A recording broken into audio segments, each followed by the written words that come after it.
109 billion dollars, ये उस market की वैल्यू है जिसे स्मार्टफोन इंडस्ट्री कभी एग्जिस्ट ही नहीं करना चाहती थी। आईडीसी के मुताबिक 2027 तक दुनिया भर में 43 करोड़ से ज्यादा यूज्ड और रिफर्बिश्ड स्मार्टफोन शिप हो सकते हैं। और आज एप्पल, सैमसंग, अमेजॉन और दुनिया भर की दूसरी बड़ी टेक कंपनीज इस पुराने स्मार्टफोन मार्केट को वापस लाने के लिए बिलियन इन्वेस्ट कर रही हैं। सोचिए, एक ऐसा प्रोडक्ट जो पहले ही एक बार बिक चुका है, कंपनीज उसके पीछे इतना पैसा क्यों लगा रही हैं? क्योंकि स्मार्टफोन इंडस्ट्री का सबसे प्रॉफिटेबल एसेट शायद वो स्मार्टफोन नहीं है जो आज लॉन्च हुआ है, बल्कि वो है जो पहले से आपकी या किसी और की जेब में पड़ा हुआ है। सबसे दिलचस्प बात यह है कि रिफर्बिश्ड स्मार्टफोन इंडस्ट्री की सबसे बड़ी प्रॉब्लम कस्टमर नहीं है, स्मार्टफोन्स है। आईडीसी की रिपोर्ट के मुताबिक 2023 में दुनिया भर में 30.9 करोड़ यूज्ड और रिफर्बिश्ड स्मार्टफोन मार्केट में शिप हुए थे। 2027 तक यह संख्या 43.1 करोड़ के पार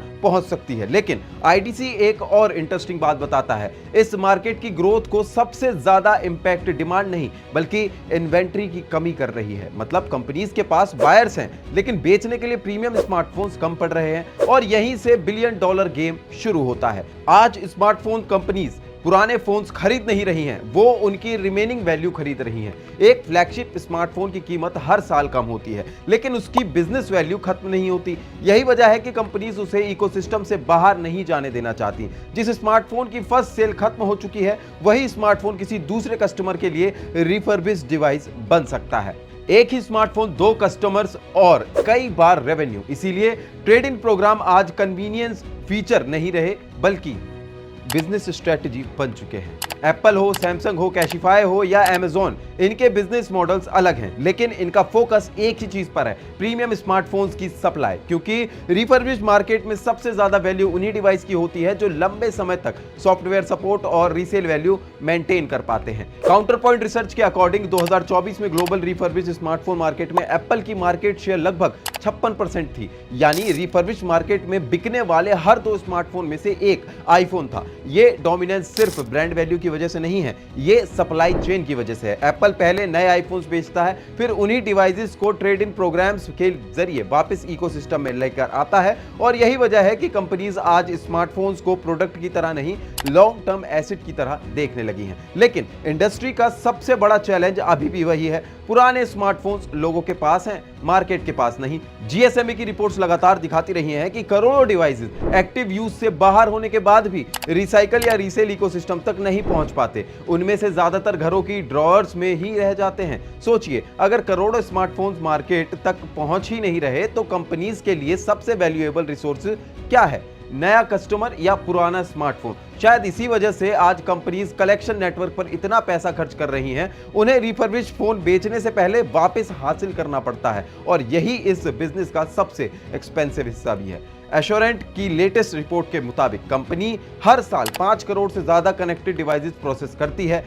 डिवाइस कलेक्शन से लेकर टेस्टिंग, ग्रेडिंग और रीमार्केटिंग तक एक पूरी इंडस्ट्री सिर्फ इस बात पर काम कर रही है स्मार्टफोन की दूसरी जिंदगी शुरू हो सके। मतलब कंपनीज स्मार्टफोन्स को रिपेयर करने में इन्वेस्ट नहीं कर रही है, वो स्मार्टफोन लाइफ साइकिल में इन्वेस्ट कर रही है। शायद इसी वजह से स्मार्टफोन इंडस्ट्री धीरे धीरे हार्डवेयर बिजनेस से लाइफ साइकिल बिजनेस बनती जा रही है। आईडीसी की रिपोर्ट एक और ट्रेंड की तरफ इशारा करती है, डेवलप्ड मार्केट में स्मार्टफोन रिप्लेसमेंट साइकिल्स 40 महीने से भी ज्यादा हो चुकी है। लोग पहले की तुलना में स्मार्टफोन्स को ज्यादा समय तक इस्तेमाल कर रहे हैं। कुछ साल पहले तक ये कंपनीज के लिए बुरी खबर मानी जाती थी लेकिन आज यही ट्रेंड उनके लिए अपॉर्चुनिटी बन चुकी है। क्योंकि अगर कस्टमर 4 साल बाद अपग्रेड करता है तो कंपनी के पास सिर्फ एक नए स्मार्टफोन को बेचने का मौका नहीं होता, उसके पास एक प्रीमियम रिफर्बिश्ड स्मार्टफोन हासिल करने का भी मौका होता है। यानी एक कस्टमर, दो बिजनेस अपॉर्चुनिटीज। और शायद यही वजह है कि कंपनीज रिफर्बिश्ड स्मार्टफोन को नए स्मार्टफोन का कंपेटिटर नहीं मानती। उनके लिए यह मार्केट एक दूसरे